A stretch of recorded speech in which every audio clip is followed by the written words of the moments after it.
Di sini saya akan menjelaskan materi hukum yang berkaitan tentang metode penemuan hukum. Nah, sebelum saya akan menjelaskan materi yang akan saya sampaikan ini, lebih baiknya saya ingin memperkenalkan diri terlebih dahulu. Nama saya Muhammad Rizky Pramas Agung dari kampus IAIN SAS Babel.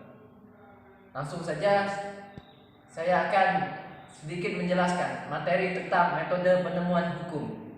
Nah, metode penemuan hukum. Penemuan hukum ini lazimnya diartikan sebagai pembentukan hukum oleh hakim atau petugas-petugas hukum lainnya yang diberi tugas melaksanakan hukum terhadap peristiwa-peristiwa hukum yang konkret. Hukum sebagai suatu sistem harus diartikan sebagai suatu tatanan yang memiliki karakter yang harmonis dan lengkap. Sistem hukum adalah sistem yang harmonis karena semua dan menghindarkan diri dari konflik-konflik di antara mereka. Apabila karena sesuatu sebab yang tidak dikehendakinya terjadi, karena konflik itu tetap juga terjadi, maka sistem hukum telah menyiapkan instrumen penyelesaiannya ataupun solusi untuk menyelesaikan masalah tersebut.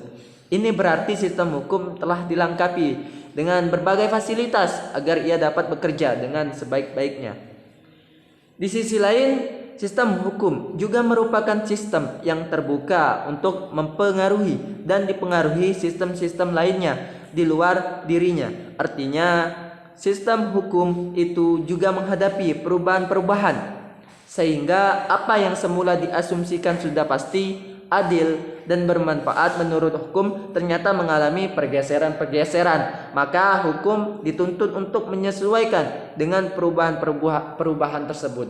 Jadi hukum ini dilihat tidak hanya secara statis melainkan dinamis, yang dimana ia akan terbentuk dan hilang secara berkesinambungan. Metode penemuan hukum. Metode penemuan hukum ini adalah kegiatan mencari dan memberi makna terhadap hukum. Kegiatan ini tidak mudah mengingat terminologi hukum tidaklah tunggal.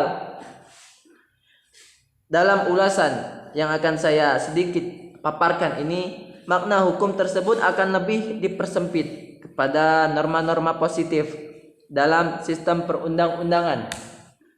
Peraturan perundang-undangan pada dasarnya menggeneralisasikan peristiwa-peristiwa hukum yang terjadi. Sebagai contoh, pasal 41 UU nomor 23 tahun 1907 tentang pengelolaan lingkungan hidup menyatakan bahwa barang siapa yang secara melawan hukum sengaja melakukan perbuatan yang mengakibatkan pencemaran atau perusakan lingkungan hidup diancam dengan pidana paling lama 10 tahun dan denda paling banyak 500 juta rupiah. Pasal ini bersifat umum karena menunjuk subjek barang siapa, yang berarti siapapun terlepas dari jenis kelamin dan asal usulnya. Yang bersangkutan harus secara sengaja melakukan perbuatannya. Kata sengaja mengandung arti bahwa perbuatan itu memang sudah direncanakan sebelumnya.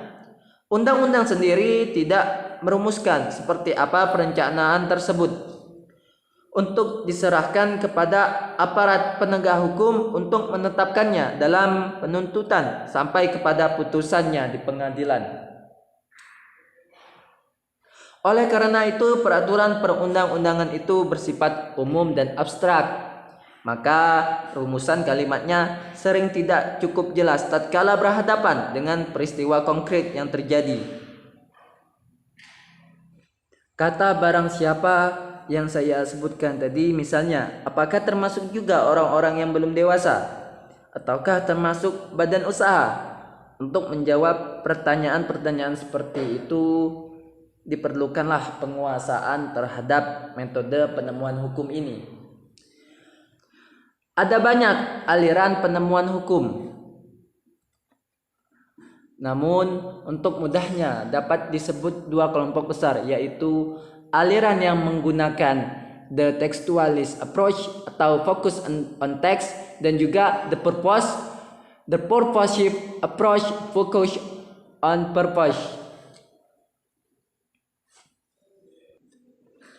Dalam bidang filsafat hukum, aliran-aliran ini membentuk banyak sekali pola penalaran hukum, seperti positivisme hukum, utilitarianisme, mazhab sejarah, realisme hukum, dan lain-lain yang tidak akan dibahas di sini ya tentunya. Aliran pertama yang berfokus pada teks akan mengandalkan proses harmonisasi semata-mata dari kekuatan redaksional peraturan. Jadi yang dilihat pertama-tama adalah bunyi suatu peraturan itu secara apa adanya menurut susunan tata bahasa atau gramatikal. Jika pasal 50 Undang-Undang Nomor 24 Tahun 2003 menyatakan bahwa undang-undang yang dapat dimohonkan untuk diuji adalah undang-undang yang diundangkan setelah perubahan Undang-Undang Dasar 1945, maka seharusnya ditafsirkan bahwa permohonan pengujian terhadap undang-undang yang diundangkan tahun 1985 tidak boleh diterima. Namun terbukti aliran pertama ini tidak sepenuhnya diikuti. Mahkamah Konstitusi dalam putusan perkara nomor 4 Perundang-undangan 1/2003 ternyata melihat bahwa ketentuan pasal 50 Undang-Undang Nomor 24 Tahun 2003 tetap terbuka untuk ditafsirkan lain dan bersedia menerima pengujian atas Undang-Undang Nomor 14 Tahun 1985.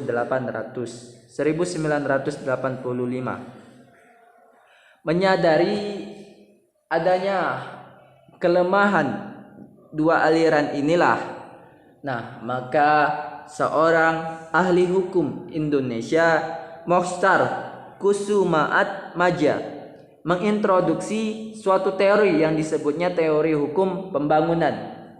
Teori ini Mokhtar mengakui keberadaan hukum-hukum adat dan agama, namun ia melihat bahwa hukum tidak boleh sekadar kondisi real yang hidup di masyarakat. Hukum juga harus menjadi sarana memperbarui kehidupan, atau juga bisa dibilang semacam konsep law is a tool of social engineering.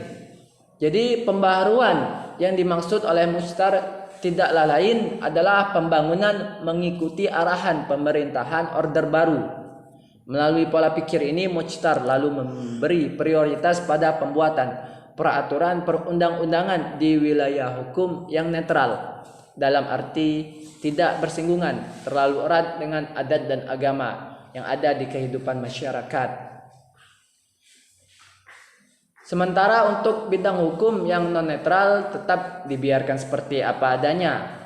Cara berpikir Mokhtar ini kemudian diakomodasi ke dalam garis-garis besar hukum negara tahun 1973.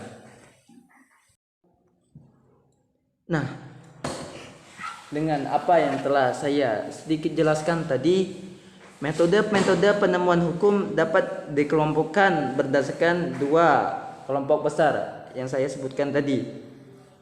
Interpretasi gramatikal dan otentik termasuk kategori pendekatan pertama. Sementara metode interpretasi lainnya mengacu kepada pendekatan kedua. Burke dan Winkelmann mencatat pendekatan dengan memperhitungkan keadaan-keadaan tertentu yang dapat disamakan dengan purposive approach itu baru diterima luas sesudah Perang Dunia Kedua. Itu pun setelah melewati proses perdebatan yang sangat panjang di kalangan ilmuwan hukum. Cara penemuan hukum disebutkan dapat dilakukan dengan dua metode. Ini menurut Sudikno, yaitu yang pertama secara penafsiran dan yang kedua secara konstruksi hukum. Secara penafsiran, metode penafsiran norma-norma ini adalah benda mati yang tidak bisa menjelaskan atau berbicara sendiri. sehingga perlu diberi makna oleh subjek pembacanya. Dalam hal ini diperlukan metode penemuan hukum ini. Ada banyak metode interpretasi yang sama lain bersifat saling melengkapi. Tiap-tiap metode memiliki ciri-cirinya sendiri, sehingga tidak ada petunjuk tentang metode mana yang sesungguhnya harus digunakan dalam sebuah kasus konkret. Menurut Bragg dan Winkelmann, di masa lalu memang telah diperjuangkan suatu pedoman yang kaku pada pemilihan metode-metode interpretasi ini. Namun perlawanan dengan harapan itu yang akhirnya diperoleh sekadar petunjuk-petunjuk yang kabur. Hal ini karena sulit memperoleh pemahaman tentang motif-motif sesungguhnya dari hakim dalam mengambil suatu keputusan tertentu. Karena yang terlihat hanya argumen-argumen yang dikemukakan secara eksplisit dalam vonisnya. Dan yang kedua, konstruksi hukum. Konstruksi hukum ini dapat digunakan hakim sebagai metode penemuan hukum apabila dalam mengadili perkara tidak ada peraturan yang mengatur secara khusus mengenai peristiwa yang terjadi.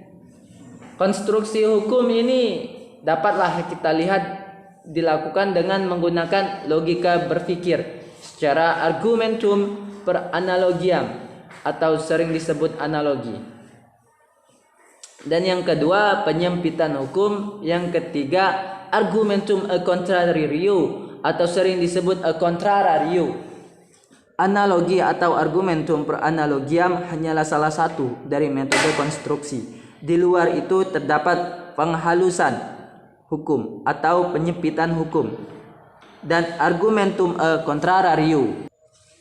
Memanglah sangat menarik dari metode kedua ini untuk mengamati bahwa batas-batas antara metode interpretasi dan konstruksi dalam banyak segi demikian tipis. Interpretasi ekstensif dan analogi misalnya sama-sama terkesan memperluas keberlakuan suatu rumusan norma. Walaupun demikian, garis batas kedua metode ini dapat ditarik tegas seperti dikemukakan Mulcanu. Menurutnya perbedaannya terkait dengan gradasi semata. Interpretasi ekstensif masih berpegang pada aturan yang ada, sementara pada analogi, peristiwa yang menjadi persoalan tidak dapat dimasukkan ke dalam aturan yang ada. Meskipun diyakini bahwa peristiwa itu seharusnya juga diatur atau dijadikan peristiwa hukum. Itulah sebabnya mengapa ada pandangan yang masih menerima interpretasi ekstensif tersebut, namun menolak analogi karena dianggap bertentangan dengan asas legalitas. Nah, mungkin hanya sedikit itu saja yang bisa saya sampaikan tentang materi metode penemuan hukum ini. Dapat saya simpulkan sedikit bahwa hakim dapat melakukan pembentukan penemuan hukum ketika hukumnya itu tidak lengkap ataupun tidak jelas untuk memutus suatu perkara dengan cara-cara sebagaimana telah yang saya sebutkan tadi sebelumnya. Segala itu saja yang dapat saya sampaikan. Segala kekurangan saya mohon maaf, dan segala kelebihan yang saya sampaikan ini berasal dari Allah Subhanahu wa taala. Wabillahi taufiq wal hidayah. Assalamualaikum warahmatullahi wabarakatuh.